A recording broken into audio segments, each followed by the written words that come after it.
வணக்கம். Welcome to கதை திரட்டு. இந்த வீடியோவில் நம்ம என்ன கதை கேட்க போகிறோம்னா, தியாகி தோழி தலைவி கதையின் நிறைவு பகுதி. நம்ம சேனலை இது வரைக்கும் சப்ஸ்கிரைப் பண்ணாதவங்க சப்ஸ்கிரைப் பண்ணுங்க. பக்கத்தில் இருக்கிற பெல் ஐகானை கிளிக் பண்ணி ஆல்ங்கிற ஆப்ஷனை ப்ரெஸ் பண்ணுங்க.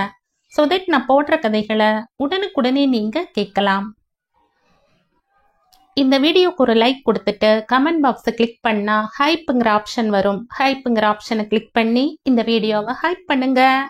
வாங்க கதைக்குள்ள போகலாம். ஹரிநாராயண ஹரிநாராயண என்னும் இந்த பாட்டை எத்தனை அர்த்தபூர்வமாய் அவளுக்கு அனுபவித்து சொல்லிக் கொடுத்தார் வெங்கண்ணாச்சார். சௌமியாவின் கண்களிலிருந்து துளி துளியாய் வெளியேறிய நீர் இப்போது பிரவாகமாயிற்று. மாமா, எத்தனையோ அர்த்தங்களோட இருக்கிற பாட்டுக்களை என்னோட இளம் மனசிலேயே விதைகளா தூவினேளே. இப்பதான் நீங்க சொன்ன அர்த்தங்கள் என் மனசுக்கு புரியறப்ப நீங்க இப்படி பொட்டுன்னு போகலாமா? இன்னும் உங்ககிட்ட நிறைய கத்துக்கணும். இனிமே போராட்டங்க இருக்காதே. அதனால எனக்கு நல்ல நல்ல பாட்டுக்களை கற்று தந்த மாதிரி இனிமே மீனாவையும் சேர்த்து உட்கார வச்சுண்டு உங்ககிட்ட கத்துக்கணும்னு நினைச்சனே. என்னோட ஆசை ரொம்ப பேராசையோ. சுஷ்மிதா சௌமியாவின் மனதை படித்தவள் போல அவளை எழுப்பி தன்னுடன் சேர்த்து பிடித்து கொண்டு அவள் கண்களை துடைத்து உள்ளே அழைத்து போனாள். சித்தி, இன்னைய நாளை என்னால என்னைக்கு மறக்க முடியாது சித்தி. ஒரே கல்லில் 2 மாங்கான்னு பகவான் 2 நல்ல உயிரை எடுத்துட்டார். 2 உயிருக்கும் சேர்த்து அழற தெம்பு எனக்கு இல்ல. எந்த உயிருக்கு முக்கியத்துவம் கொடுத்து அழ முடியும் சொல்லுங்க சித்தி. என்னால தாங்க முடியல சித்தி. சுஷ்மிதாவின் மடியில் விழுந்து குலுங்கி குலுங்கி அழுதாள் சௌமியா. அழுதாலும் புரண்டாலும் ஒரு பயனும் இல்லை என்று தெரிந்திருந்தும் நடந்தது நடக்காததாக மாறிவிடப் போகிறதா? எதுவும் இல்லை. வெங்கண்ணாச்சாரின் சொல்படி இசக்கி முத்து நெருப்பு சட்டியை தூக்க வெங்கண்ணாச்சார் தேசிய கொடியின் போர்வையின் அடியில் நிம்மதியாக தன் இறுதி பயணத்தை தொடங்கினார். ஊர் முழுவதும் கூடி அவருக்காக பிரார்த்தனை செய்தது. பஜனைகள் பாடியபடியே கண்ணீர் விட்டது. காந்திஜியின் மரணம் தந்த அதிர்ச்சி இன்னும் யாராலும் மீள முடியாமல் மோசமாகி போனது. சுதந்திரம் என்கிற 6 எழுத்திற்காக வருடக்கணக்காய் போராடி பல விதங்களிலும் கஷ்டப்பட்டு அது கிடைத்தவுடன் அந்த சந்தோஷத்தை அனுபவிக்க கூட முடியாமல் இப்படியா கொல்வான் ஒருவன்? ஆறவில்லை, தீரவில்லை. லட்சுமி காலை நீட்டிக்கொண்டு தூணில் சாய்ந்து உட்கார்ந்திருந்தாள். சாப்பிட்டதாக பேர் பண்ணிய வெங்கட்டு லட்சுமியின் அருகில் உட்கார்ந்தான். அப்படியே மடங்கி அவள் மடியில் தலை வைத்து படுத்து கொண்டான். கண்கள் பிரகாசமாயின. இத்தனை நேரம் அடங்கி இருந்த துக்கம் இப்போது தடை நீங்கிய அணையின் நீரை போல வெளியேறியது. லட்சுமி ஆதரவாய் அவன் தலையை தடவி கொடுத்தாள். ஆனால் அவள் விழிகளும் குளமாகி இருந்தன.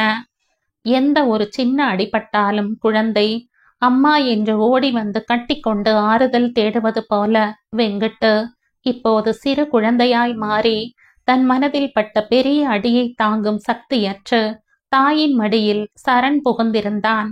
தன் மனம் வலு தீர நன்கு குமரி குமரி அழுது ஓய்ந்து அப்படியே தூங்கி போனான் வெங்கட்டு. கால் மரத்து போய் அசைக்கவே முடியவில்லை லட்சுமிக்கு. ஆனாலும் மகனின் தூக்கம் கலைந்து போய்விடப் போகிறதே என்கிற ஆதங்கத்தில் அப்படியே உட்கார்ந்திருந்தாள். மனம் எத்தனையோ நடந்த சம்பவங்களை மறுபடியும் பொருத்தம் இல்லாமல் முன்னும் பின்னுமாய் நினைத்து அசை போட்டதில் மிகவும் தளர்ந்து போனாள். மனதை ஒரு நிலைப்படுத்தவும் முடியவில்லை. ராட்டையில் சுற்றிய நூலை எடுத்துவிட்டு ராட்டையையும் எடுத்து வைத்து வணங்கிவிட்டு அறையிலிருந்து வெளியே வந்த சௌமியா லட்சுமியை பார்த்து திடுக்கிட்டாள். பாட்டி, என்ன பண்றது பாட்டி? மோராவது தரட்டுமா? வேண்டாம் என்று அவள் தலையசைக்க, சித்தப்பா இன்னுமா தூங்குறார், அதுவும் பாட்டி மடியில்? ஒரு நிமிஷம் யோசித்த சௌமியா சித்தப்பாவை தன் மடிக்கு மாற்றிக்கொண்டு பாட்டியை நகர்த்தினாள். மரத்து போன கால்களை அசைக்க முடியாமல் அவதிப்பட்ட போது அங்கே வந்த ஜனகம் லட்சுமியின் கால்களை இதமாக பிடித்து விட்டாள். அக்கா அக்கா, அத்திம்பேர் வந்திருக்கார், உன்னோட பேசணுங்கிறார், கூப்பிட சொல்றார் அக்கா. சுப்பினி வாசலில் இருந்து ஓடி வந்து சௌமியாவிடம் சொன்னான். சௌமியாவின் முகம் இறுகியது. கண்களில் ஒரு வெறுப்பும் கோபமும். லக்ஷ்மியின் கால்களை அமுக்கியபடியே தனக்கு இதில் சம்பந்தம் இல்லாதவள் போல சௌமியாவை பார்த்து கொண்டிருந்தாள் ஜனகம். சுப்பினி, வாசக்கதவை சாத்திட்டு வா. திகைத்து நின்ற சுப்பினி மேலே ஏதோ பேச வந்தபோது பார்வையாலும் கையின் செய்கையினாலும் அடக்கினாள். போய் கதவை சாத்திட்டு வந்துரு.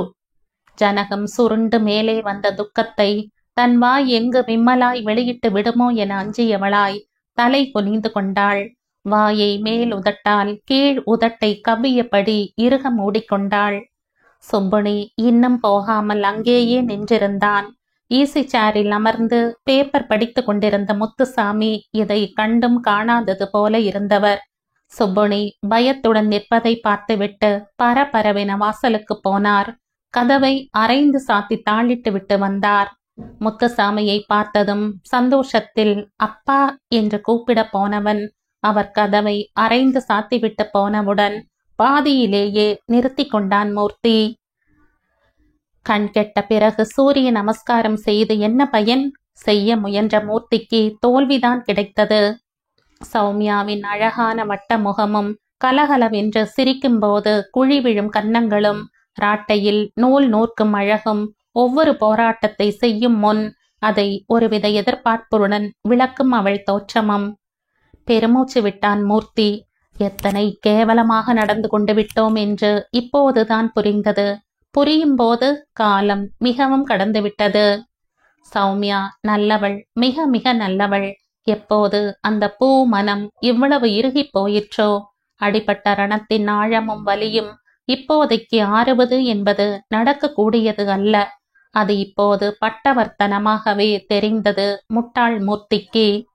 தொங்கிய தலையுடன் அவன் கூட்டாளிகளான பரங்கியர் எப்படி விரட்டப்பட்டார்களோ அப்படியே அவனும் விரட்டப் பெற்றான். சௌமியாவின் இறுகிய முகம் தளர வெகு நேரமாயிற்று. இன்று மீனா, சிவராமன் இன்னும் பலகீனமாகி போனார்கள். அடிமேல் அடி விழ விழ நொறுங்கி போனார்கள். சௌமியா சிறிது நாட்கள் அவர்களுக்கு துணையாக இருந்ததினால் சங்கத்தின் வேலை முழுவதும் இப்போது பகவதி கையில்தான். தனக்காக காத்திராமல் தாதையனுக்கு பாராட்டு நடத்தும்படி பகவதியிடம் கூறினாள் சௌமியா. தாதையன் ஒத்துக்கொள்ளாமல் நேரே சௌமியாவை பார்க்க வந்தே விட்டான். எங்களுக்கு நல்ல வழிகாட்டுன்னு உங்களுக்கு தீராத துக்கம் இப்ப வந்திருக்கிறப்ப பாராட்டு விழா எப்படிமா நடத்தலாம்? உங்க துக்கம் எங்க துக்கம்மா? நான் ஒத்துக்க மாட்டேன். என் மனசு ஒப்பாது, வேணாம். சௌமியா அவனை சமாதானப்படுத்தினாள். தாதையா, விழா எடுக்கிறதே உன்னை போல மத்தவங்களும் பயன் அடையணும், கஷ்டப்படாம இருக்கணும்.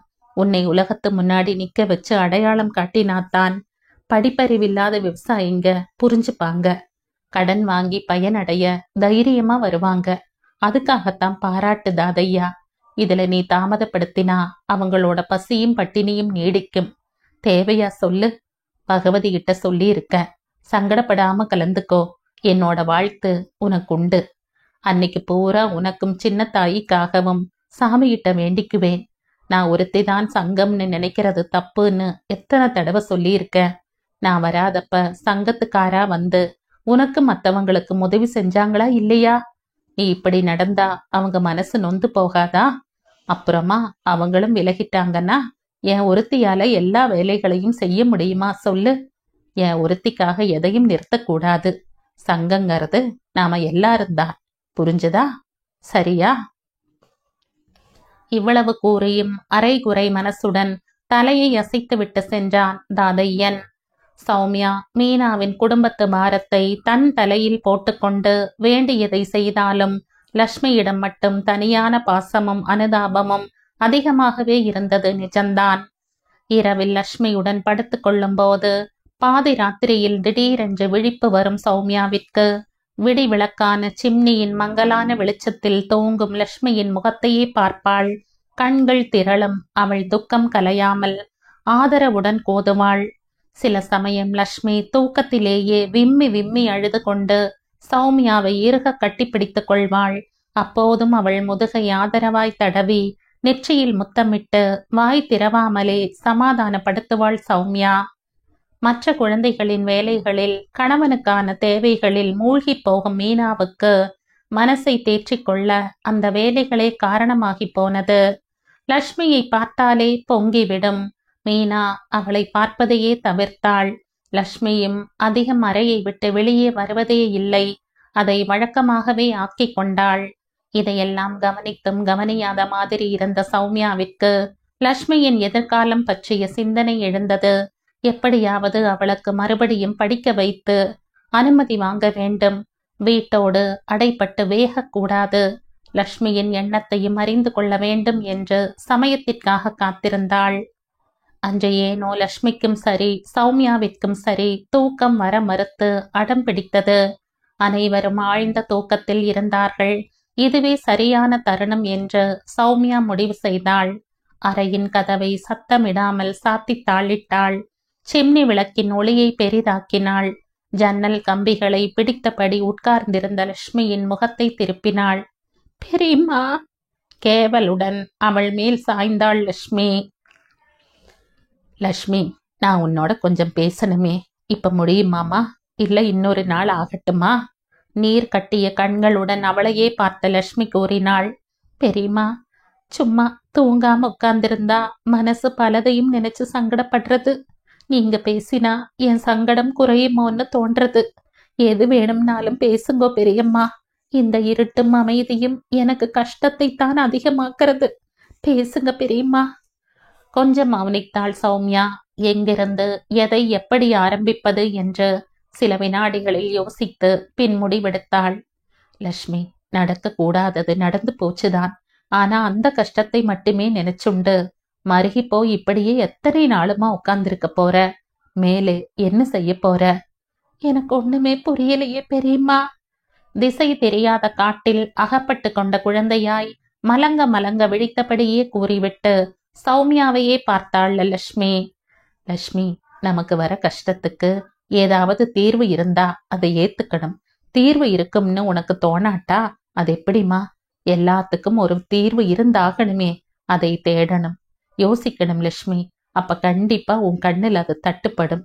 யாராவது தப்புன்னு சொல்வாளோன்னு பயப்படாத, தயங்காத. ஏன் சொன்னா, எதுக்கு சொன்னா, அப்ப அதுக்கு பதிலா வேற வழி என்னன்னு மறுபடியும் யோசி. கஷ்டத்தை கண்டிப்பா ஒதுக்கி ஒரு மூலையில வச்சிடு. உனக்கு நேரம் கிடைக்கிறப்ப அதை நினைச்சு வருத்தப்படு. ஆமாம் லட்சுமி, என்னடா பெரியம்மா இப்படி கொஞ்சம் கூட மனிதாபிமானம் இல்லாம பேசுறாளேன்னு தோன்றதாடி குஞ்சலம். உனக்கு இப்ப அப்படித்தான் தோணும்மா. ஏன்னா ரணம் இன்னும் பச்சையாவே இருக்கோன்னோ. பொறுக்கு தட்ட ஆரம்பிக்கலையே. தீர்க்கமா யோசிச்சா நான் சொல்றது சரின்னு தோணும். புரிஞ்சுண்டியா லட்சுமி கண்ணா? பெரியம்மா, உங்க மடியில தலைய வச்சு படுத்துக்கிறேனே. நீங்க இப்ப பேசுறப்பவே என் மனசுல என்னமோ கழண்டு போறாப்புல இருக்கு பெரியம்மா. எனக்கு அது வேணும் போலவும் இருக்கு, அதை தாங்க முடியாத போலவும் இருக்கு. நீங்க பேசுங்கோ. இப்ப என்னால எவ்வளவு புரிஞ்சுக்க முடியறதோ புரிஞ்சுக்கிறேன் பெரியம்மா. சொல்ல வந்ததை நிறுத்தாம பேசுங்கோ பெரியம்மா. லட்சுமி, உனக்கு இன்னும் சின்ன வயதுதான். உன்னோட எதிர்காலம் உனக்கு எதிரிலே நீண்டுண்டு இருக்கு. அந்த பாதையை கடக்கிறதுக்கு நீ எதையாவது ஒரு வழியை யோசிக்கணுமா? இப்படி வீட்டுல உட்கார்ந்துண்டு அழறதெல்லாம் கொஞ்ச நாளைக்குத்தான். பாக்குறவாளுக்கே சரின்னு தோணும்.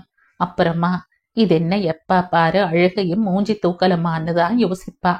உனக்குத்தான் விழுந்த அடியை சுமக்கணுமே தவிர மத்தவாளுக்கு அடியினாலும் இன்னும் பல காரியங்கள் அவ முன்னாடி இருந்துண்டு பிடுங்கி எடுக்கிறப்ப இதோட விகிதம் அவகிட்ட குறைஞ்சுதான் போகும்மா.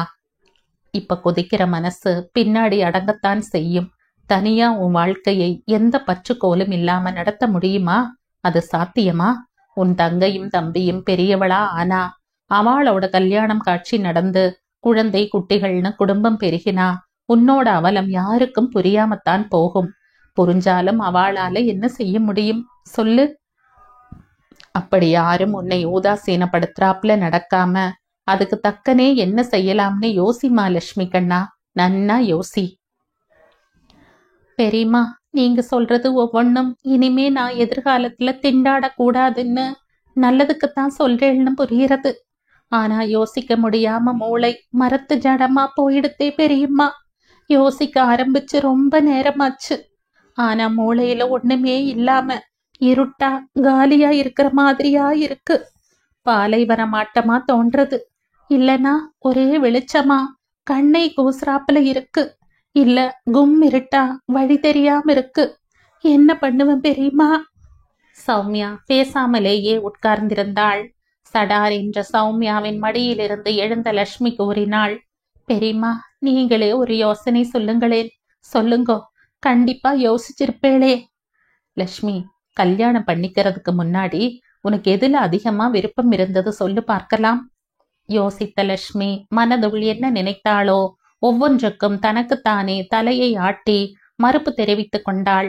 பிறகு கூறினாள், தெரியலையே பெரியம்மா. ஒன்னு இப்ப ஞாபகம் வந்தது.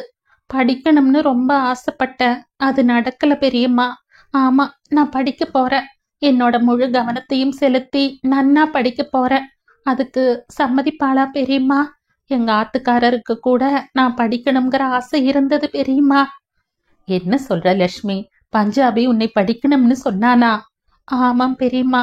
கல்யாணமான ஒரு வாரம்தான் தடங்கள் இல்லாம சந்தோஷமா இருந்தோம். என் மார்க்கை கேட்டார். படிக்கணுங்கிற என் ஆசையே தெரிஞ்சுட்டப்புறமா தானே புக்ஸ் வாங்கி தந்து சொல்லி தரதாவும் சொன்னார். பிரைவேட்டா பரீட்சை எழுதுனார். அவ்வளவுதான். சந்தோஷத்துல அவரை கட்டி பிடிச்சுண்டு முடிக்க முடியாமல் நினைவின் அலைகளினால் தாக்கப்பட்டு நொறுங்கி போய் அழத் தொடங்கினாள் சிறு பெண்ணான லட்சுமி. அழாதம்மா கண்ணாட்டி, அழாத. ஒன்னொன்னா அப்பப்ப ஞாபகத்துல வருந்தான். அழப்படாது. மனசை கெட்டிப்படுத்தி கோடி கண்ணம்மா. பஞ்சாபியோட ஆசையை கண்டிப்பா நிறைவேற்றியே தீரணும். எல்லோரையும் சம்மதிக்க வைக்க நான் ஆச்சு. நீ எது வரைக்கும் படிக்கணும்னு நினைக்கிறையோ அதுவரை படி. நான் படிக்க வைக்கிறேன். நீ 10வது தானே படிச்சுட்டு இருந்த. பரீட்சைக்கு 6 மாசம்தான் இருக்கு. சீக்கிரமா சேர்த்து விடுற. எந்த கவலையும் படாம நீ படி. பரீட்சை எழுத முடியுமா? அது சொல்லு. முடியும் பெரியம்மா. ராப்பகலா கண்முழிச்சு படிப்பேன் பெரியம்மா. சரி, நாழி ஆயிடுத்து. மணி 2:30 ஆயிடுத்து. படுத்துக்கோ. தூக்கம் வரப்போ வரட்டும். லட்சுமி சௌமியாவின் கழுத்தை வளைத்து பிடித்தபடி படுத்த 10 நிமிடங்களில் உறங்கி போனாள். சௌமியாவின் தூக்கம் லட்சுமியை அனைவரையும் சமாளித்து பள்ளியில் சேர்க்க வேண்டுமே என்கிற கவலையில் அறவே அவளிடம் விடை பெற்று கொண்டு போனது. லட்சுமி எல்லா பரீட்சைகளிலும் கோல்டு மெடல் வாங்கி டாக்டர் ஆகி தனியாக கிளினிக் நடத்துகிறாள். காலம் யாருக்காகவும் காத்திருக்காமல் உருண்டு புரண்டு ஓடியதில் நடந்த மாறுதல்கள் இன்று போலிருக்கிறது லட்சுமியை கூட்டி வந்தது. சௌமியா தலை நரைத்து மூப்பை அடைந்து விட்டாள். ஆனாலும் சங்கத்தின் வேலைகளை விடவில்லை. திருமணம் செய்யாமல் இருக்கும் பகவதிதான் அவளுக்கு பக்கத்து துணை.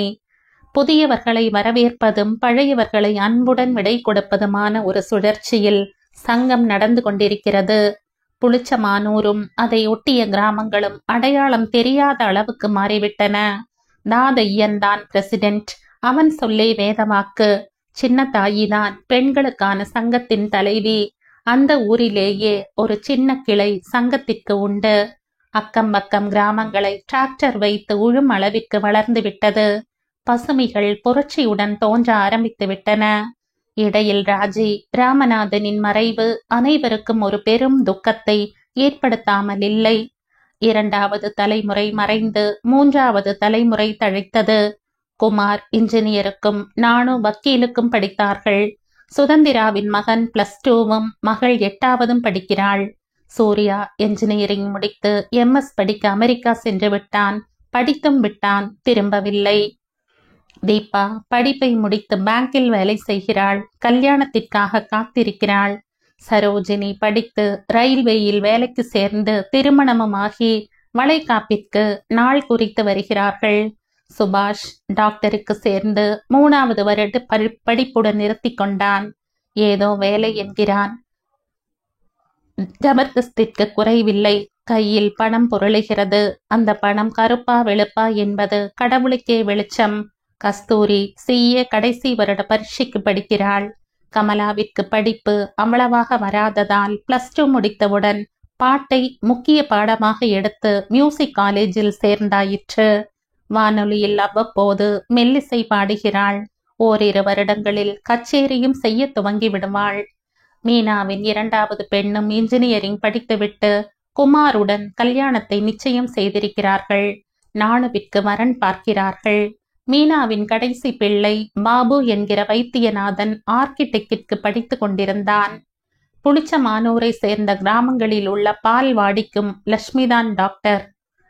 ரம்யாவிற்கு போதையின் பாதிப்பு முற்றிலும் நீங்கினாலும் அடிப்படை குணமான கோபமும் எரிச்சலும் குறையவே இல்லை. அதை தாங்கிக் கொள்ள வேண்டியது சுப்புனியின் தலையெழுத்து. குழந்தைகளும் வளர்ந்து விட்டதால் அவளை சுலபமாக ஒதுக்கியதில் ரம்யாவுக்கும் வாய் மூடிப்போகும் நிலையே ஏற்பட்டது. சுபாஷ் தான் அம்மா குணத்தில் முக்காலும் அப்பா குணத்தில் காலுமாக ஒரு நிலையில்லாத குணத்துடன் தலைமுறை இடைவெளி பற்றி பேசி வாதாடினான். சுப்புனி கவலைப்படும் நிலையை தாண்டி கடமைகளை மட்டும் செய்து வந்தான். தீபாவிற்கு கல்யாணம். பையன் IAS. 4 பெண்களுக்கிடையில் ஒரே பிள்ளை. ஆனாலும் நல்ல மனிதர்கள். குடும்பம் சொத்து சுகம் இல்லாவிட்டாலும் அத்தனை பேரும் படிப்பில் படு சுட்டிகள். ஒருத்தி டாக்டர், ஒருத்தி இன்ஜினியர், ஒருத்தி வக்கீல், கடைசி பெண் நியூக்ளியர் சயின்ஸ் படிக்கிறாள். அதனால் அந்த இடமே நிச்சயித்தும் விட்டான் கணபதி. கேட்ட அனைவருக்கும் சந்தோஷமாயிற்று. சூர்யா அமெரிக்காவிலிருந்து வரானோனோ? வாரன் சித்தப்பா. அங்கேயே நல்ல வேலை கிடைச்சுடுத்தாம். அந்த வசதி இங்க வராதுன்னு அங்கேயே இருக்கான். கல்யாணமும் பண்ணினுட்டான். என்னடா சொல்ற கணா? அங்கேயே கல்யாணம்னா?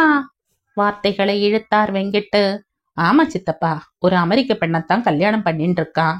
பேரு ஜேன். ரொம்ப நல்லவளாம். சித்ராவை பார்க்கணும், இந்தியாவில வந்து நம்ம கலாச்சாரத்தை கத்துக்கணும்னு ஆசையாம். அதனால தீபு கல்யாணத்துக்கு கண்டிப்பா வரா சித்தப்பா. அப்போ சூர்யா சின்ன தாத்தாவை கொண்டு நுட்டான் போலிருக்கு. அந்த காலத்துக்கு இந்த வங்காளி பொண்ணே அதிகம். இந்த காலத்துக்கு அமெரிக்க பொண்ணுதான் சரி. சித்தப்பா, உங்க கல்யாணத்தோட இதை ஈடுகட்ட முடியுமா சித்தப்பா? உங்க கல்யாணம் பொன்னேட்டுல எழுதி வைக்க வேண்டிய மகத்துவ பூர்வமான கல்யாணம் சித்தப்பா. அதையும் இதையும் ஒண்ணு சொல்லாதீங்கோ. ஆனா ஒண்ணு, தாத்தாவும் பாட்டியும் காந்தியவாதியா இருந்து ஜாதி மத இன பேதமில்லாம எங்களை வளர்த்ததுனால சூர்யாவோட கல்யாணத்தை பத்தி எனக்கு ரொம்ப ஒண்ணும் அதிர்ச்சி ஏற்படல. காதலுக்கும் நான் எதிரி இல்லை. ஆனா அந்த பொண்ணு நல்லவளா இருக்கணும், அவ்வளவுதான் நான் வேண்டிக்கிறது. அவளுக்கு டைவர்ஸ் சர்வ சாதாரணம், ஆனா நமக்கு அசாதாரணம். அப்படி ஏதாவது கொஞ்ச நாள்ல நடந்ததுன்னா அந்த ஜெயன் துணியில் ஒட்டி இருக்கிற தூசியை தட்டுறாப்புல தட்டிட்டு போயிடுவா. ஆனா சூர்யா தான் ஒடுங்கி போயிடுவான். அந்த ஒரு பயம்தான் எனக்கு. மத்தபடி ஒன்னும் வருத்தம் இல்ல, கணபதி கூறினான். தீபாவின் கல்யாணம் விமர்சையாய் நடந்தது. எந்த விதமான குறைபாடும் இல்லாமல் ஜாம் ஜாம் என்று நடந்தது. ஜெயனும் சூர்யாவும் வெளிநாட்டு பொருள்களை ஒருவர் பாக்கி இல்லாமல் அள்ளி அள்ளித்தான் தந்தார்கள். ஒரு காலத்தில் விதேசி துணிகளுக்கு தீ வைத்து கொளுத்திய குடும்பம்தான். ஆனால் காலம் மாறும்போது மனோபாவங்களும் மாறத்தானே செய்யும். கல்யாண சடங்குகள் ஒவ்வொன்றையும் ஜேன் கை தட்டி ரசித்தாள். தலை பின்னிக் கொண்டு பூ வைத்து கொண்டாள். நெற்றியில் பொட்டு, காதுகளில் வைரத்தோடும் ஜிமிக்கியும், கழுத்தில் கல்லட்டிகை, ஒட்டியானம், வளையல், வங்கி என்று 9 கஜ புடவையை மடிசார் வைத்து கட்டி கொண்டாள். அடம் பிடித்து சித்ராவை அம்மா அம்மா என்று கூப்பிட்டு அடிக்கடி முத்தம் கொடுத்ததால் சித்ராதான் வெட்கப்பட்டு முகம் சிவந்தாள். மடிசார் வைத்து கட்டி கொண்ட பின் நடக்க பயப்பட்டு, Surya please hold my hands என்று கெஞ்சிக் கொண்டிருந்தாள். புடவை எந்த விதமான பிடிப்பும் இல்லாமல் இருப்பதால் விழுந்து விடுமோ என்று அவளுக்கு பயமாம். எல்லோருடைய சிரிப்பும் அடங்க வெகு நேரமாயிற்று. அடுத்த 15 தினங்களிலே குமாருக்கும் மீனாவின் 2வது பெண் ஜனனிக்கும் கல்யாணம் கோலாகலமாய் நடந்தது. வீடே கும்மாளமாகத்தான் இருந்தது. சூர்யாவும் ஜேனும் வந்து 2 மாதங்கள் தங்கி போன சுவடு கூட தெரியவில்லை. சூர்யா சுப்புனி சித்தப்பாவிடம் கூறினான். சித்தப்பா, என் சிநேகிதனோட தம்பி நியூ ஜெர்சியில டாக்டரா இருக்கான். அவனுக்கு வேலை பண்ற பொண்ணு வேண்டாமாம். அனுசரணையா இதமா நடந்துக்கிற பொண்ணுதான் வேணுமாம். எனக்கு உங்க பொண்ணு கமலாவை பார்த்ததும் அவன் ஞாபகம்தான் வந்தது. கர்நாடிக் மியூசிக்ல அப்படி ஒரு இன்ட்ரெஸ்ட். கமலா ரொம்ப நன்னா பாடுறா. அதிலேயே அசந்துடுவான் பைய. கஸ்தூரிக்கு நிச்சயமானவுடனே எழுதுங்கோ. வீடியோவுல கமலாவை நிறைய இடத்துல எடுத்திருக்கேன். அவனுக்கும் பொண்ணை காண்பிக்கிறேன். நல்லபடியா எல்லாம் முடியும் சித்தப்பா, கவலைப்படாதீங்கோ. சுப்புனிக்கும் அழுகை முட்டி கொண்டு வந்தது. விழுங்கிக் கொண்டான். ஆனால் ரம்யாவின் முகம் பிரகாசமாயிற்று. அந்த பேச்சிற்கு பிறகு சூர்யாவையும் ஜெயனையுமே சுற்ற ஆரம்பித்தாள் ரம்யா. புறப்படுவதற்கு 2 நாட்களுக்கு முன் சௌமியாவையும் லட்சுமியையும் அழைத்து கொண்டு ஜெயனுடன் தென்னந்தோப்புக்கு போனான் சூர்யா. அத்த, நான் இப்போ நன்னா சம்பாதிக்கிறேன், எனக்குன்னு சேர்த்தும் வச்சுட்டேன். ஆனா உங்களோட சங்கத்துக்கு ஏதாவது செய்யணும்னு ரொம்ப நாளா, அதாவது என் சின்ன வயசுல இருந்து ஆசை சௌமித்த. இப்ப லட்சுமியும் உங்களோட நிழலா பல நல்ல காரியங்களை செய்யறா. ரொம்ப பெருமையா இருக்கத்த. புளிச்சமானூர்ல ஒரு சின்ன ஹாஸ்பிட்டல் கட்ட என்ன செலவாகும்னு சொல்லுங்களேன். சட்டென்று சௌமியாவும் லட்சுமியும் ஒரு சேர அவனை ஏறிட்டனர். அத்த, எனக்கு தெரிஞ்ச அளவுல சுமார் 50,000 ரூபான்னு எஸ்டிமேட் போட்டேன். இந்த கவர்ல 30,000 ரூபாய் இருக்கு. ஊருக்கு போய் 20,000 அனுப்புறேன். மேற்கொண்டு வேணும்னாலும் அப்பப்போ அனுப்புறேன் அத்த. நீங்க எவ்வளவோ நல்ல காரியங்களை பண்ணி இருக்கீள். சின்ன வயசுல இருந்தே அப்பா உங்களை பத்தி பேசுறப்பவே கண்ணுல தண்ணியோட நெகிழ்ந்து போய்தான் பேசுவார். அப்பவே எனக்கு பெரியவன் ஆனப்புறமா நானும் ஏதாவது செய்யணுங்கிற எண்ணம் மனசுல ஆணித்தரமா பதிஞ்சு போச்சு. ராமருக்கு அணில் செஞ்ச உதவிதான் இதுன்னு தெரியும். இருந்தாலும் சூர்யா சூர்யா மேற்கொண்டு பேச்சு வராமல் அவனை அப்படியே தன்னுடன் சேர்த்து கொண்டு ஆனந்த கண்ணீர் வடித்தாள் சௌமியா. தன்னுடைய வயதான தளர்ந்த கைகளினால் அவன் கன்னங்களை தடவி முத்தமிட்டாள். இதை பார்த்த ஜெயனின் கண்களும் நிரம்பின. You are really great Surya. அவன் கைகளை பிடித்து கொண்டு நன்றியுடன் கூறினாள் லட்சுமி. சூர்யா, உனக்கும் ஜெயனுக்கும் ஏதாவது வேலை இருக்காப்பா? லட்சுமியும் நீங்களும் இருக்கிற போதே சில விஷயங்களை பேசணும்னு தோன்றது. இல்லத்த, இன்னைக்கும் நாளைக்கும் எந்த வெளி வேலையும் வச்சுக்கல. சொல்லுங்கோ, என்ன சொல்லணும் லட்சுமி கிட்ட?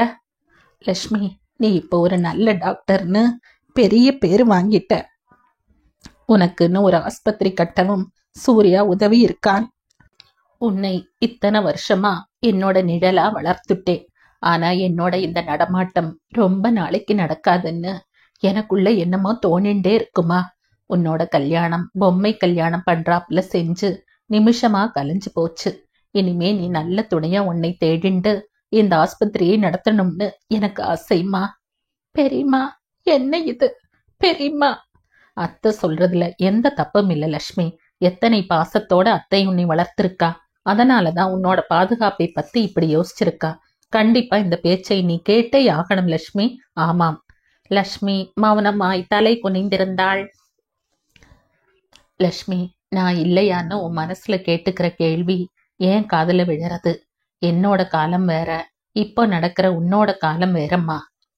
அப்ப மனுஷாளுக்கு மனுஷா ஆதரவா இருக்க குடும்பத்துல எல்லாருமே ஒத்துழைச்சா. இப்ப அது முடியாது லட்சுமி. பாசம் இல்லைன்னு இல்ல, காலம் போற போக்குல அவா குடும்பத்தை கவனிக்கிறதுக்கே நேரம் சரியா போறது. இன்னும் சொல்ல போனா அப்போ ஒரே இடத்துல ஒரே வீட்டுல ஒரே குடும்பமா இருந்தோம். சாப்பிடுற உணவுல இருந்து மனசுல இருக்கிற உணர்வுகள் வரை நல்லது கெட்டது எல்லாரோடையும் பகிர்ந்துக்க முடிஞ்சது. ஆனா இப்ப அப்படி இல்லையேம்மா. அதனால உனக்கு ஒரு துணை கண்டிப்பா வேணும்டி கண்ணா. இல்லைன்னா ரொம்ப ஒடுங்கி போயிடுவேடி. இப்ப தெரியாது, வயசானவுடன் ரொம்பவும் கஷ்டப்படுவேடி லட்சுமி. சௌமித்த சொல்றது ரொம்ப கரெக்ட் லட்சுமி. உனக்கு மனசுக்கு பிடிச்சவனா எந்த ஜாதிக்காரனா இருந்தாலும் சரி, எப்ப உன் கண்ணுக்கு தட்டுப்படுறானோ சொல்லு. எனக்கு கேபிள் கொடு, நான் வந்து நடத்தி வைக்கிறேன் உன் கல்யாணத்தை. இப்படி தனி ஆளா இருக்கிற எண்ணத்தை விட்டுடு லட்சுமி. அவா தங்களோட வேலைக்காக பல இடங்களுக்கு பிரிஞ்சு போயிட்டா. நம்ம ஆத்துல அங்கேயேதான் செட்டிலும் ஆயிடுவா. அதனாலதான் உனக்கு ஒரு துணை ரொம்ப அவசியம் லட்சுமி. புரிஞ்சுக்கோமா. சொன்ன சூர்யாவையே தீர்க்கமாக ஏறிட்டாள் லட்சுமி. அன்று காந்திஜியின் மறைவுக்கு பிறகு சிறிது சிறிதாய் நாடு தன் நிலையை அடைந்து கொண்டிருந்தது. கலவரங்களும் அங்கங்கு நடக்கத்தான் செய்தது. இருந்தாலும் முடிவை நோக்கி ஓடியது. எல்லாமும் பொருந்திய ஒரு நிலைக்கு வர வர மக்களின் முகத்தில் களையும் தேஜஸும் சந்தோஷமும் நிரம்பின. சௌமியாவும் தினமும் குழந்தைகளுக்கும் பெரியவர்களுக்கும் தனக்கு தெரிந்ததை சொல்லித் தந்தாள். ஒரு மாதர் சங்கத்தை ஏற்படுத்தினாள். அன்னை கஸ்தூரிபாய் மாதர் சங்கம் என்று பெயரிட்டு அதன் ஆரம்ப விழா மிகவும் தடபுடலாக நடைபெற்றது. ஊரில் உள்ள பெண்டிரும் சிறுமிகளும் ஆவலுடன் அதில் சேர்ந்தனர். ராட்டையில் நோற்பது, தையல் வேலை, பூவேலை செய்வது போன்றவைகளை தனக்கு தெரிந்த அளவு அனைவருக்கும் கற்றுத்தந்தாள். எது எங்கு கற்றாலும் சரி, தினமும் 1 மணி நேரம் ராட்டையில் நூல் நூற்றுக்கொண்டே பஜனை செய்வது ஒரு முக்கிய அங்கமாக கருதி செயல்படுத்தப்பட்டது. சுஷ்மிதா பூ தையலில் அழகான சித்திர வேலைப்பாடுகள் செய்வதில் தேர்ந்தவளாக இருந்ததால் அவளும் எல்லோருக்கும் கற்றுத் தந்தாள். ஜனகமும் ராஜியும் கூட சென்று சின்ன குழந்தைகளை பார்த்து கொண்டு அவர்களின் தாய்மார்களை தொந்தரவில்லாமல் இந்த வேலையில் ஈடுபட செய்தார்கள். லக்ஷ்மி முடிந்தபோது சங்கத்திற்கு வருவதும் வீட்டிற்குள் வளைய வருவதுமாய் நாட்களை கடத்தினாள்.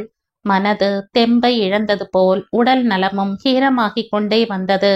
ஆனாலும் பலகீனத்தை வெளிக்காட்டாமல் சிரித்த முகத்துடன் இருந்தாலும் சரீரம் அவளின் முடிவு நெருங்கிக் கொண்டிருப்பதை அனைவருக்கும் சூதகமாக தெரிவித்துக் கொண்டிருந்தது. சுஷ்மிதாதான் லக்ஷ்மியை இடைவிடாமல் அம்மா அம்மா என்று கவனித்துக் கொண்டாள். தன்னை மருமகளாக ஏற்று நல்ல வரவேற்பு கொடுத்து வீட்டில் அவளை சகஜமாக பாவித்து அன்புடன் நடத்தி அவளுக்கு நடந்த இழி நிகழ்ச்சிகளை அநியாயங்களை இதுவரையிலும் வாய்விட்டு கேட்டு புண்படுத்தாமல் கருவுற்றிருக்கும் போது ஒரு பெற்ற தாயை விட ஆதரவுடன் கவனித்து வெங்கிட்டு இல்லாததை ஒரு குறையாக அவளுக்கு தோன்றாமல் செய்து அவளை தன் பெண்ணாகவே பாவித்து நடத்தினாளே. இப்போது அவைகளை நினைத்து நினைத்து மனதிற்குள்ளாகவே இரத்த கண்ணீர் வடித்தாள் சுஷ்மிதா. எப்போது லக்ஷ்மி ரொம்பவும் க்ஷீணமாகி போய் படுத்த படுக்கையாய் ஆனாளோ அன்றிலிருந்தே சுஷ்மிதா மாதர் சங்கம் போவதை கொஞ்சம் கொஞ்சமாய் குறைத்து கொண்டாள். வெங்குட்டுவையும் வளர்ந்துவிட்ட சுதந்திராவையும் கவனிப்பதையும் விட்டுவிட்டாள். ஆனால் லக்ஷ்மியிடம் இருப்பதையும் அவளுக்கு வேண்டியதை செய்வதையுமே தன்னுடைய கடமை, அதை தவிர வேறில்லை என்பது போல நடந்து கொண்டாள். அவள் மனதின் நிலை எல்லோருக்கும் புரிந்ததினால் யாரும் அவளை எதற்கும் கூப்பிட்டு தொந்தரவு செய்யவில்லை. வெங்கிட்டவும் சுதந்திராவும் கூட அவளை அணுகவில்லை. லக்ஷ்மி என்ன கூறியும் கேட்காமல் இரவில் அவள் அருகிலேயே படுத்து கொண்டாள் சுஷ்மிதா. ஜனகத்திற்கு ரொம்பவுமே ஆற்றாமையாகத்தான் இருந்தது. என்ன இப்படி ஒரு தெய்வீகமான குடும்பமா? கடவுள் கூட பார்த்து பார்த்துத்தானே இந்த குடும்பம் என்கிற மாலையில் நல்ல பூக்களை தொடுத்திருக்கிறார். நினைக்கும் போதே கூடவே மனதில் ஒரு வலி. அந்த மாலையில் என் மகன் மட்டும் எப்படி முள்ளானான்? அவனுக்கு நல்ல எண்ணங்களும் சிந்தனைகளும் ஏன் ஏற்படவில்லை? வீண் சிந்தனை செய்வதால் பயனில்லை என்று தெரிந்ததும் மனது அதை சுற்றியே வளையமிட்டது. தூக்கமே வராமல் தவித்தாள் ஜனகம். சுசி, கொஞ்ச நேரம் படுத்துக்கோமா. இப்படி விசிறிண்டே உட்கார்ந்திருக்கையே கை வலிக்குமா? எனக்கு ஒன்னும் வேர்க்கல. படுத்துக்கோ சித்த. அம்மா, என்னை விட்டுட்டு போயிடாதீங்கோ. நான் என்னை பெத்த அம்மாவை பார்த்ததில்ல. என்னோட இள வயசுல செத்து போயிட்டா. அப்பாவும் சரியா கவனிக்கல. அதனாலதான் பெரிய கொடுமை நடந்தது. சுசி, இது என்ன இப்படி எல்லாம் கண்டதை நினைச்சுண்டும் பேசிண்டும்? இப்போ உனக்கு நல்ல ஆம்படையான் அருமையான குழந்தை இருக்கோன்னோ, அப்புறமாவும் இப்படி எழலாமா? சொல்லு. அம்மா, இந்த வீட்ல எல்லாரும் என் மேல அன்பை வருஷமாத்தான் பொழியறா. ஆனாலும் எனக்கு உங்களை அம்மான்னு கூப்பிடுறப்ப ஏற்பட பரவசமும் உங்க நிழல்ல இருக்கேங்கிற தைரியமும் ரொம்ப அதிகம்மா. நீங்க எந்த விஷயத்துக்கும் யோசனை செய்கிற பாங்கும் இதமும். அம்மா, நீங்க இன்னும் கொஞ்ச நாள் எனக்கு வேணும். ஆமா, என்னால தாங்கிக்க முடியாது. நீங்க வேணும். சுசி, நான் போயிட்டா உன்னை இவா மதிக்க மாட்டான்னு நினைக்கிறியா? ஐயோ, அப்படியெல்லாம் இல்லம்மா. இல்லவே இல்ல. எனக்கு சொல்ல தெரியல. ஆனா நீங்க வேணும்னு மட்டும் மனசுக்கு தோன்றதுமா. சுசி, என்னை கொஞ்சம் சுவத்துல சாஞ்சாப்புல உட்காத்தி வை பார்க்கலாம். அருகில் இருந்த தலைகாணியை சுவற்றின் பக்கம் நிறுத்தி வைத்து நிதானமாக லக்ஷ்மியை அதில் சாய்ந்தபடி உட்கார வைத்தாள் சுஷ்மிதா. சுசி, எந்த ஒரு பொருளும் கைவிட்டு போறதுன்னு தெரிஞ்சதுன்னா மனசுக்கு சங்கடம்தான். அதான் நீயும் கஷ்டப்படுற. உலகத்துல எதுவுமே சாஸ்வதம் கிடையாது சுசி. உன்னோட மாமனார் என்கிட்ட எப்படி அன்பா இருந்தார்னு உனக்கு தெரியாது. அதை அனுபவிச்சவ நான். அவர் போறதுக்கு முன்னாடியே வாங்கின்ற சத்தியத்தை நான் சாகர வரை காப்பாத்திட்டேன். அவர் போனது எனக்கு துக்கம் இல்லையா? சொல்லு. அதை அடக்கிண்டு உங்களோட சந்தோஷமாய் இருந்தேன். ஆனால் அந்த பெண் சௌமியாவோ? சரசரவென்று நீர் வழிந்தது லக்ஷ்மிக்கே. அம்மா, அம்மா. சுசி, ஒரு நல்ல பக்குவமான மனசுக்குத்தான் அந்த முடிவு எடுக்க தோணும். வாழ்க்கையோட ருசியையே அனுபவிக்காதவ தலைவாழை இலையில நிறைய வெஞ்சனங்களை பரிமாறி சாப்பிடவும் உட்கார்ந்தப்புறம் இலையில கையை வைக்கிற நேரம் பார்த்து அவளை தூக்கி தூரம் உட்காத்தி வச்ச மாதிரி ஆயிடுத்து அவ வாழ்க்கை. ஆனா இன்னி வரை அவ அதுக்காக கலங்கியோ ஆசைப்பட்டோ இல்ல மத்தவாளை பார்த்து அசூயைப்பட்டோ நான் பார்த்ததில்ல. அதனாலதான் என் மனசு துடிக்கிறதடி சுசி. அந்த மாதிரி எல்லோருக்கும் மனசு அமையாதும்மா. எனக்கு கூட அப்பேற்பட்ட மனசு இல்லைன்னு தான் சொல்வேன். சுசி, நீயும் வெங்கட்டுவமா அவளுக்கு எப்பவும் துணையா பக்க பலமா நிக்கணும். ராஜியும் ராமநாதனும் ரொம்பவுமே சாது, அப்ராணி. நாளைக்கு மீனா கணா சுப்புனி எப்படி இருப்பாளோ தெரியாது. ஆனா நீயும் வெங்கட்டுவும் தான் அந்த குழந்தைக்கு ஆதரவாக இருக்கணும். அம்மா, கண்டிப்பா இருப்பேம்மா. சௌமியாவை போல எனக்கு ஒரு தோழி கிடைச்சது அதிர்ஷ்டந்தான். கவலையே படாதீங்கோ. கண்டிப்பா சத்தியமா எந்த நிலையிலேயும் அவளை நான் விட்டு கொடுக்க மாட்டேம்மா. திடீரென்று எழுந்த விம்மல் பேசிக்கொண்டிருந்த லட்சுமியையும் சுஷ்மிதாவையும் திடுக்கிட வைத்தது. சுற்றும் முற்றும் பார்த்தார்கள். பெட்ரூம் சிம்னி விளக்கின் மங்கலான ஒளியில் படுக்கையில் படுத்திருந்த ஜனகத்தின் முதுகு குலுங்குவது சுஷ்மிதாவுக்கு புரிந்தது. ஜாடையில் ஜனகம் அழுவதை லட்சுமிக்கு உணர்த்தினாள் சுஷ்மிதா. லட்சுமி ஜனகத்தை பார்த்தாள். ஜனகா, இங்க என்கிட்ட வாமா. வாயேன் ஜனகா, என்னால முடிஞ்சா நானே வந்துடுவேன். முடியலையேடி ஜனகம், வாமா. அதற்கு மேல் பொறுக்க முடியாமல் எழுந்து இவளும் லட்சுமியின் மடியில் கவிழ்ந்தாள். அசட்டு பொண்ணே, இப்படி அழலாமா? இப்பத்தான் இவளை சமாதானம் பண்ணேன். இப்ப நீ ஆரம்பிச்சிட்ட. இத பாரு, யாராலையும் செய்ய முடியாத தியாகத்தை செஞ்சுட்டு வாய் மூடி மௌனிகளா ஆம்படையாரும் பொண்டாட்டியுமா இருக்கேள். இப்படி எல்லோராலையும் முடியுமோடி ஜனகம்? பெத்தது ஒன்னே ஆனாலும் அது சொத்தைன்னு தெரிஞ்ச பிறகு ஒதுக்கிட்டேளே, அத சொல்லு. பிள்ளையை விட வீட்டுக்கு வந்த மாட்டு பொண்ணுதான் பெருசுன்னு நினைக்கிறதுக்கு எவ்வளவு பெரிய விசாலமான மனசு வேணும் தெரியுமோடி ஜனகா? எல்லாத்துக்கும் மேல கையவனான பிள்ளையை விட நம்ம தாய் நாடுதான் உசத்தின்னு 10 மாசம் சுமந்து பெத்த சுமையை உதறி தள்ளினேளே. உங்க நினைப்பே எவ்வளவோ பெருமைப்பட வேண்டிய சமாச்சாரம் தெரியுமோ? வா, எழுந்திரு. அழப்படாதுமா, பொறுத்துக்கோ. கண்ணை தொடச்சுக்கோமா ஜனகம். சொன்னா கேட்கணும். பெத்த வயிறு ஒன்னோ சங்கடப்படுறது விட்டு தள்ளு. மனசுல இந்த மாதிரி சங்கடங்கள் வரச்சே ராமநாமம் சொல்லு. புரந்தரதாசர் கீர்த்தனை தான் தெரியுமே, பாடு. வாய் விட்டு நன்னா மனசு லயிச்சு பாடு. பாரம் குறையும். சூழு சம்சாரத சூழிக்கே சிக்கலு பேடி. தளர்ந்த பலகீனமான குரலில் அந்த அடியை மட்டும் பாடி காட்டினாள் லட்சுமி. பொய்யான இந்த குடும்பங்கிற சுழல்ல சிக்கிக்காதேங்கோ, அப்புறமா மீள முடியாதுன்னு என்னமா ஒரே வரியில சொல்லி இருக்கார். அழாதேமா, சௌமியாவை பாரு. மனசை அவளை போல தைரியமா வச்சுக்கோங்கோ. மாமி, சௌமியாவை பாக்குறப்பெல்லாம் தானே என் மனசு இப்படி குமஞ்சு போறது.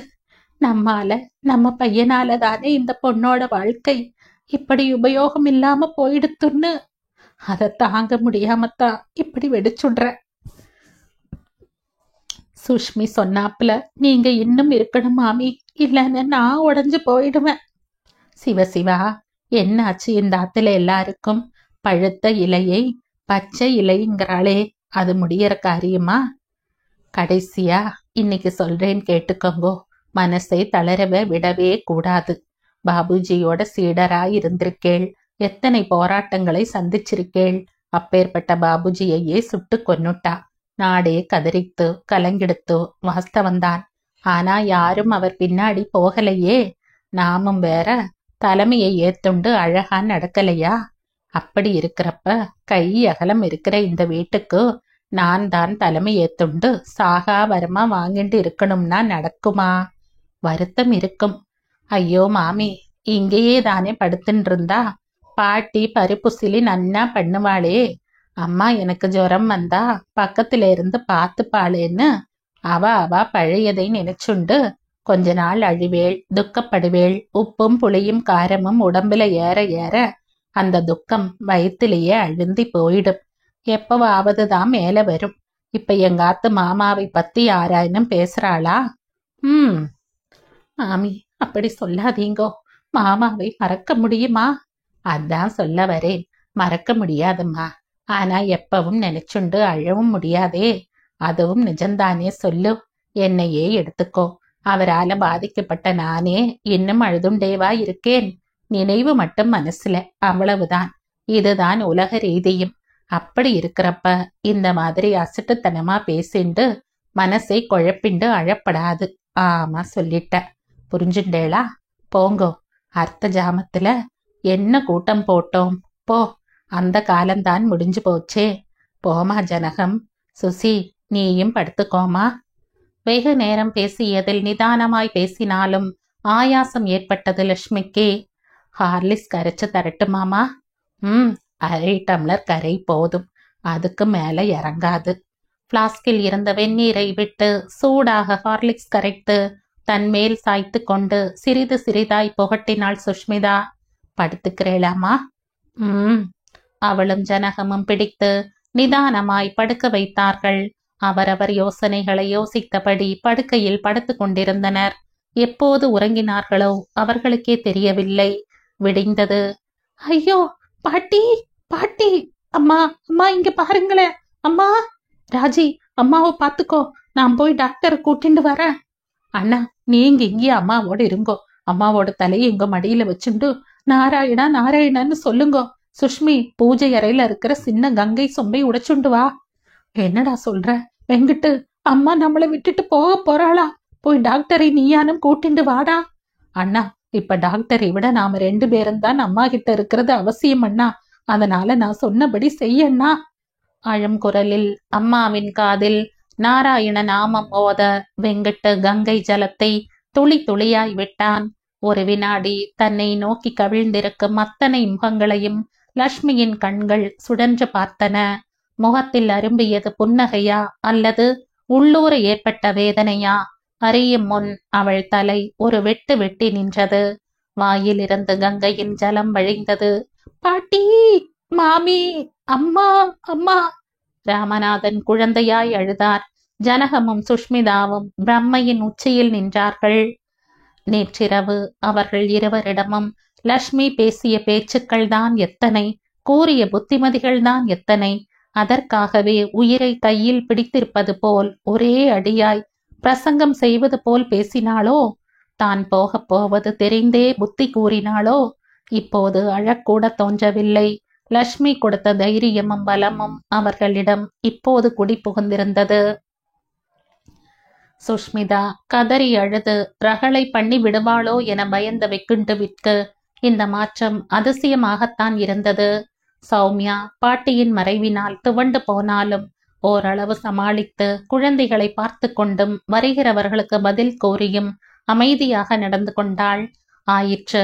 லட்சுமியின் புனித யாத்திரையை ஊர் மக்கள் போட்டி போட்டுக்கொண்டு மாறி மாறி சுமக்க ஜம் என்று புறப்பட்டே விட்டாள். இசக்கி முத்துவிற்கு துக்கத்தை அடக்க முடியாமல் பெரியம்மா, பெரியம்மா என்ற ஒரு வார்த்தையை தவிர வேறு எதுவும் கூறத் தெரியாமல் அழுது கொண்டு தள்ளாடியபடியே பின்னால் சென்றான். மூத்த தலைமுறைகளின் சகாப்தம் முடிந்து இளைய தலைமுறைகளின் சகாப்தம் தொடங்கிற்று. இன்று சூர்யாவும் சௌமியாவும் தங்களையே உற்று பார்க்கும் லட்சுமியையே புரியாமல் பார்த்தனர். சூர்யா, எனக்கு துணை வேணும். எல்லாரும் பிரிஞ்சு போயிட்டா நீயே, இப்ப நீ பிரிஞ்சு போயிட்டியா? சொல்லு சூர்யா. இப்போது சூர்யா ரொம்பவும் குழம்பி போனான். சூர்யா, பிரிஞ்சு போறதுங்கிறதுக்கு என்னோட அர்த்தம் வேற, நீ சொல்ற அர்த்தம் வேற. ஆயிரக்கணக்கான மைல்கள் தாண்டித்தானே நீ இருக்க. ஆனாலும் மனசால நீ எங்களை எல்லாம் பிரிஞ்சா இருக்க.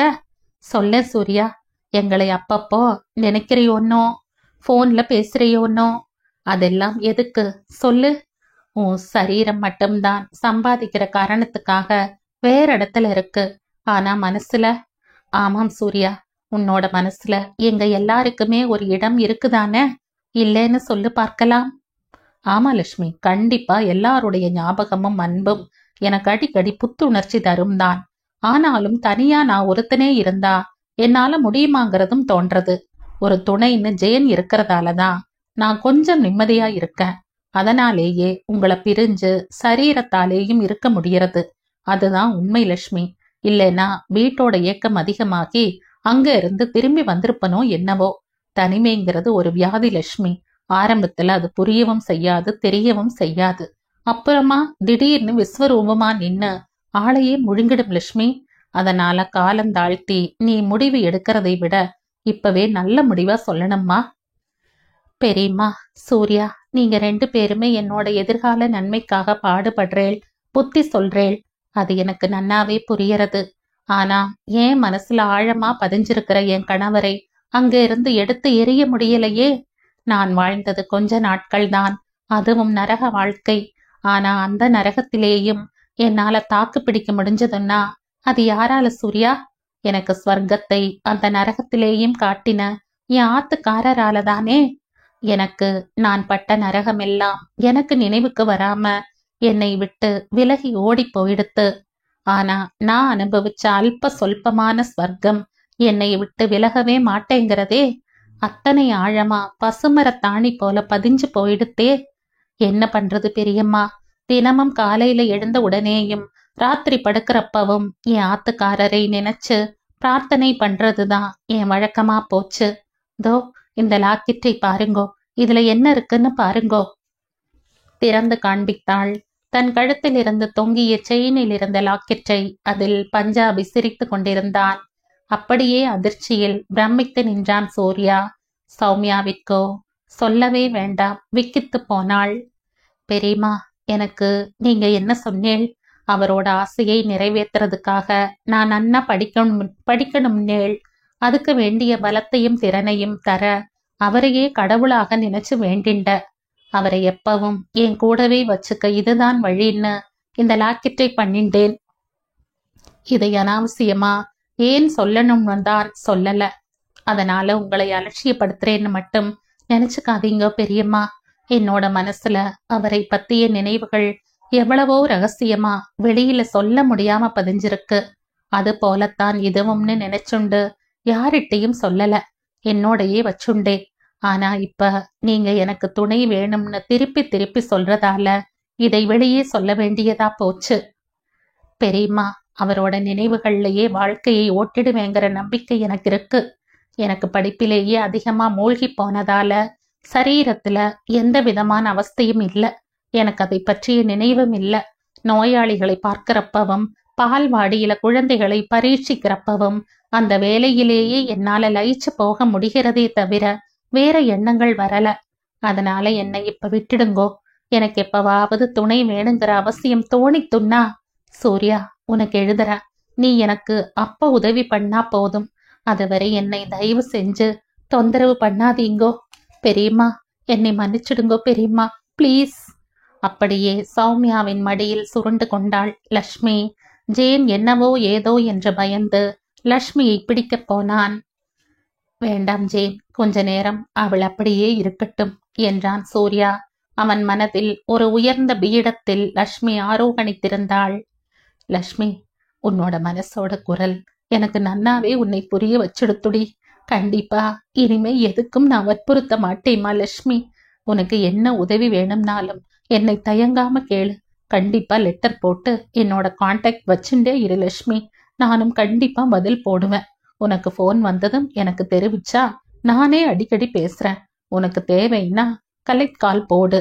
சரியா லக்ஷ்மி? ரொம்ப தேங்க்ஸ் சூர்யா. என்னை புரிஞ்சுட்டதோட எனக்கு ஹெல்ப் பண்றதாகவும் சொல்ற. ரொம்ப ரொம்ப தேங்க்ஸ். பெரியம்மா தான் என்ன சொல்ல போறான்னு தெரியல. சௌமியாவை பார்த்தபடியே சிரித்தாள் லக்ஷ்மி.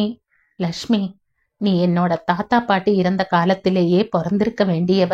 நம்ம பாட்டி பேரை உனக்கு வச்சதுக்கு பாட்டியோட குணம் உனக்கு நன்னாவே வந்திருக்குடி லக்ஷ்மி. இனிமே உன்னை நான் எதுக்கும் தொந்தரவு செய்ய மாட்டேன். லக்ஷ்மி, உன் மனசு போலவே இருமா. சொன்னவளின் குரல் நெகிழ்ந்திருந்தாலும் அதில் ஒரு பெருமையும் கூட கலந்திருப்பதாக தோன்றிற்று சூர்யாவிற்கு. பேச்சு வேறு விஷயத்திற்கு தாவிற்று. தோப்பு என்ன நன்னா இருக்கத்த. இங்கேயே சின்னதா ஒரு பர்ண குடீரம் போட்டுண்டு ஹாய்ன்னு இருக்கலாம் போல இருக்கு. இளநீர் தான் எத்தனை ருசியா இனிப்பா இருக்கு. இது இப்படியே இருக்கணும் அத்த. ஆகட்டும்டா சூர்யா. நீ இசைக்கு முத்துவை பார்த்திருக்கிறியாப்பா? நீ பார்த்திருக்க. ஒரு தடவை கணா சித்ராவோட வந்திருக்க. யோசித்தான் சூர்யா. அவன் ஞாபகத்தில் வரவில்லை.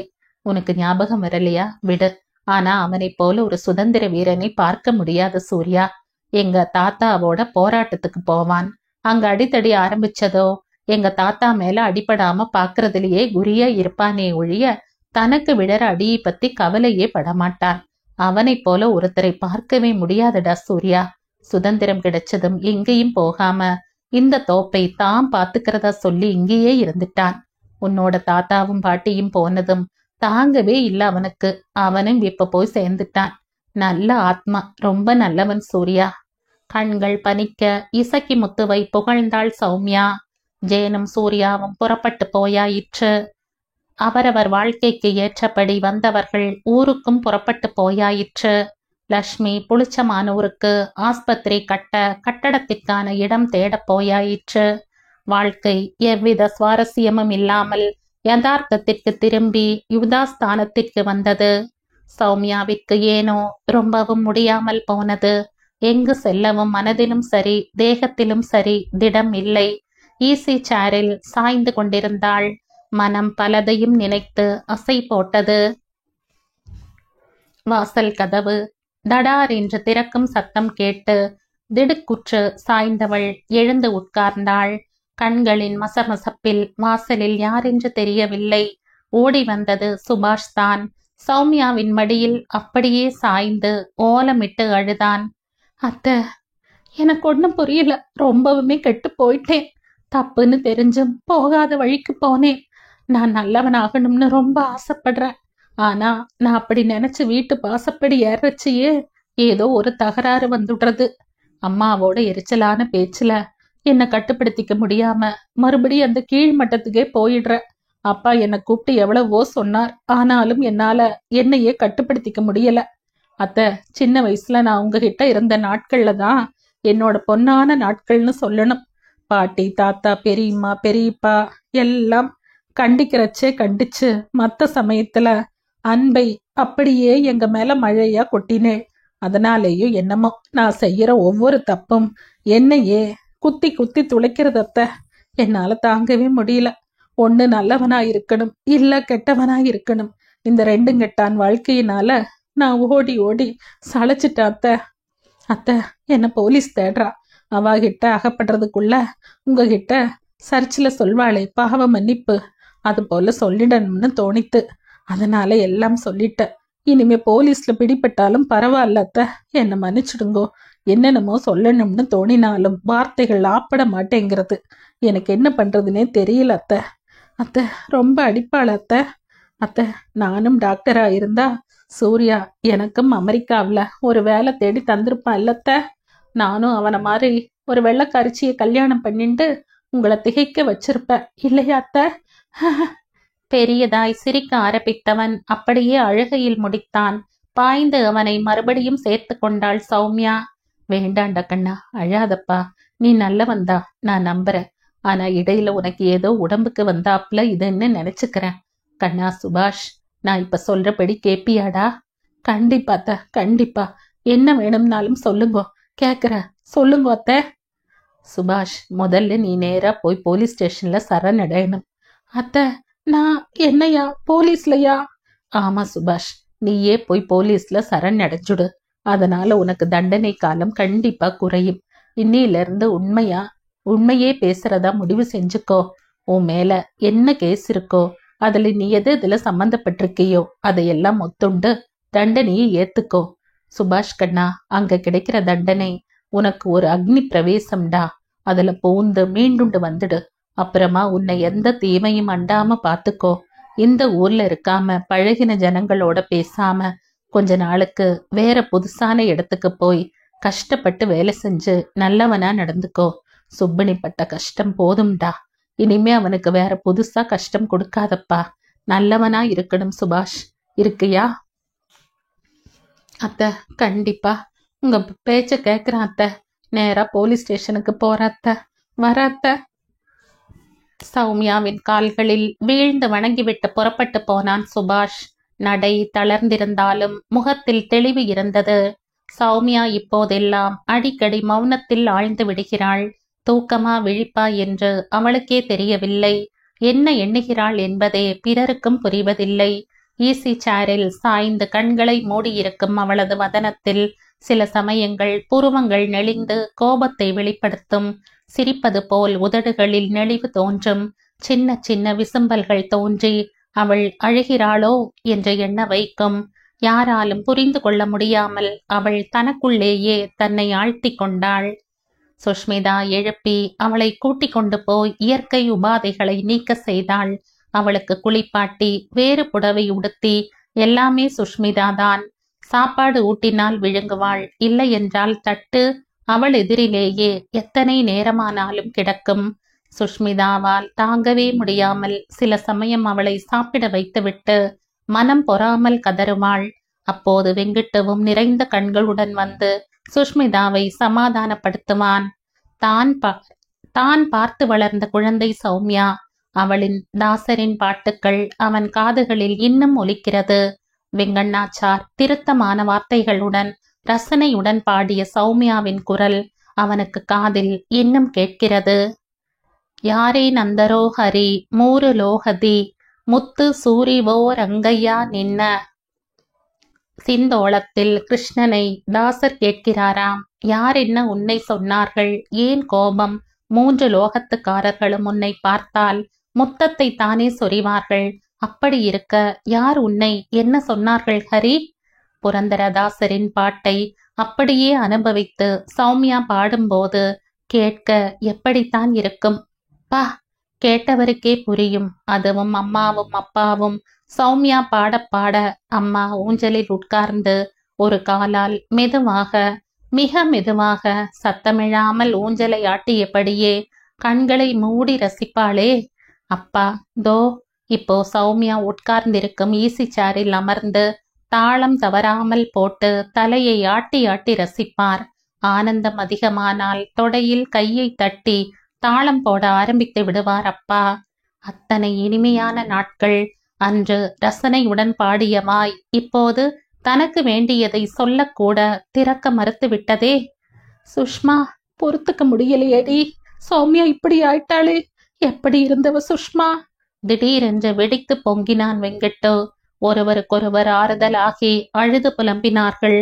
லட்சுமி உள்ளே வந்தவள் பெரியம்மாவிற்கு ஏதோ ஆகிவிட்டதென்றே தீர்மானித்து சட்டென்று நாடியை பிடித்து பார்த்தாள். சீராக இருந்தது. லட்சுமி, சௌமியாக்கு எப்படி இருக்கிறது?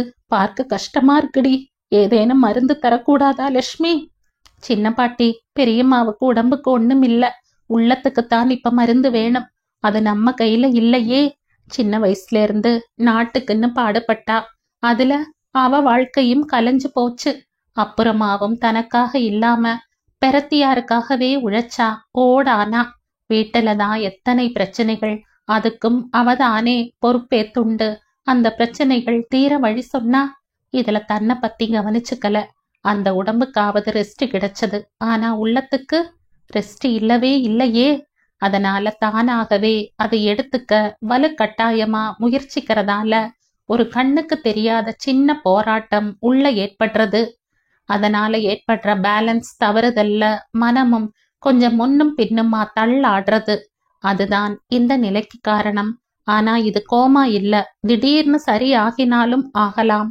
ஆனா எப்போன்னு சொல்ல முடியாது. நம்பிக்கையோட இருக்கலாம், அவ்வளவுதான். 1 வாரம் கழிந்தது. சௌமியா எழுந்தாள். சித்தி, சித்தி.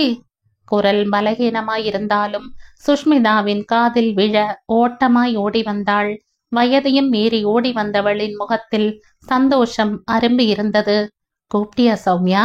ஆமா சித்தி. என்ன பிடிச்சுக்கோய. இந்த வீடு முழுக்க சுத்தி பார்க்கணும் சித்தி. ரொம்ப ஆசையா இருக்கு. அதுக்கு என்னம்மா சௌமி, அழைச்சுண்டு போறேனே. வா.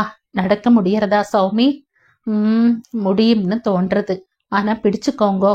நிதானமாய் அடி மேல் அடி வைத்து ஒவ்வொரு அறையையும், தூணையும், முற்றத்தையும், கிணற்று மேடையையும், சமையல் அறையையும் பார்த்தாள்.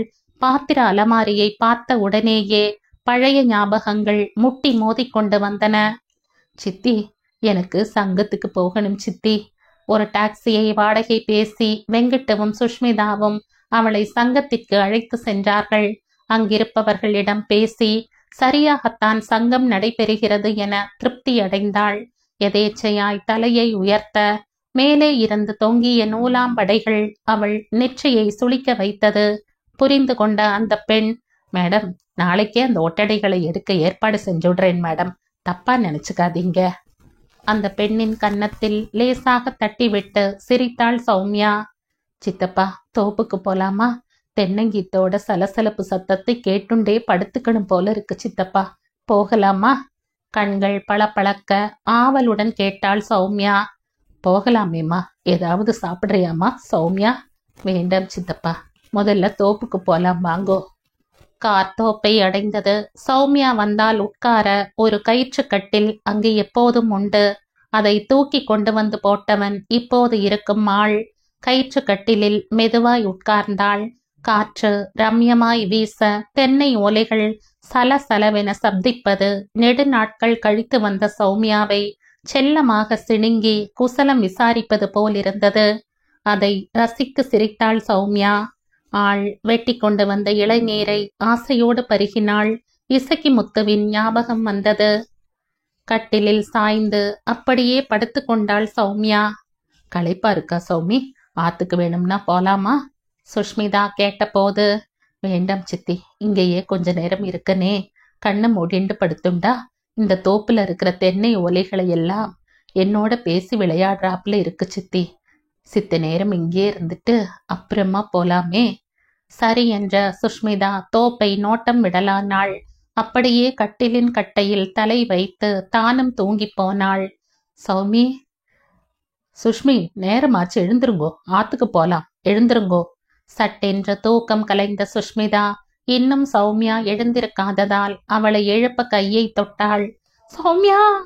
தோப்பில் உள்ளவர்களும் அக்கம் பக்கம் உள்ளவர்களும் வெங்கிட்டவும் சுஷ்மிதாவின் அலறலில் பறந்து வந்து நின்றார்கள். சுஷ்மிதாவின் கண்களில் நீர் வழிய சிவந்த முகத்துடன் நின்றாள்.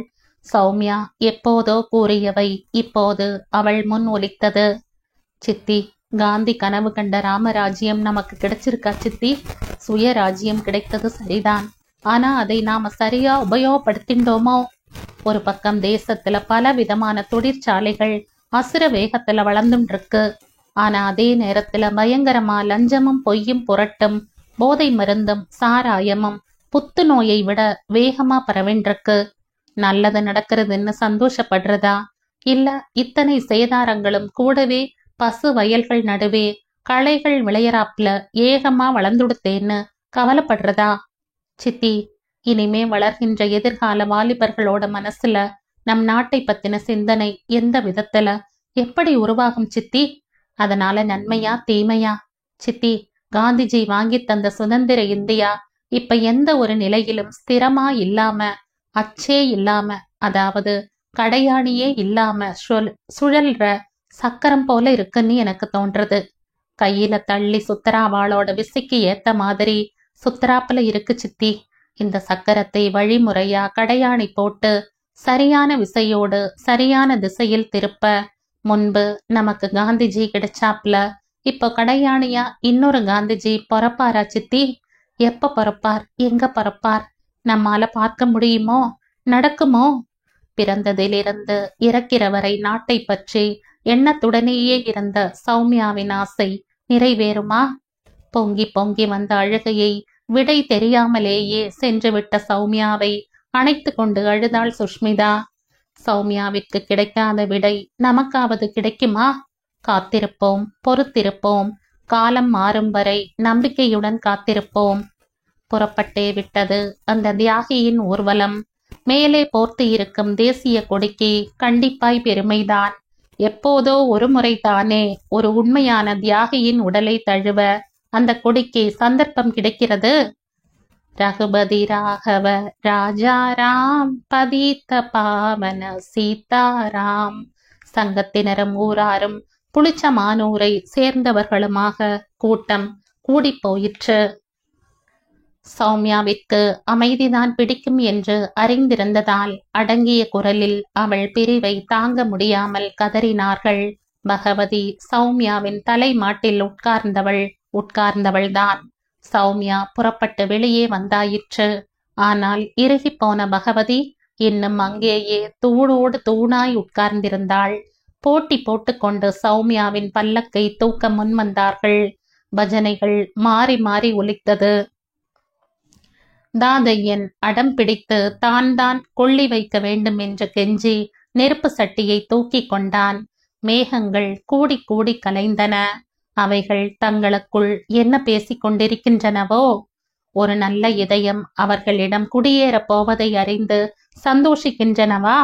ஆமாம், பாருங்களேன், அவைகள் கடகடவென சிரிப்பதை, மின்னலாக கண் சிமிட்டுவதை, சிரிப்பு தாழாமல் கண்களில் நீர் வருவதை.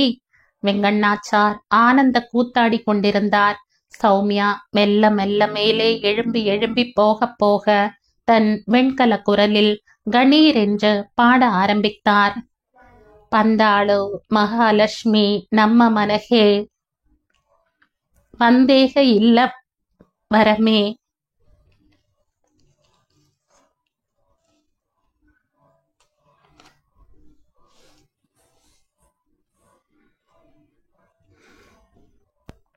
இதோடு இந்த கதை முடியுது.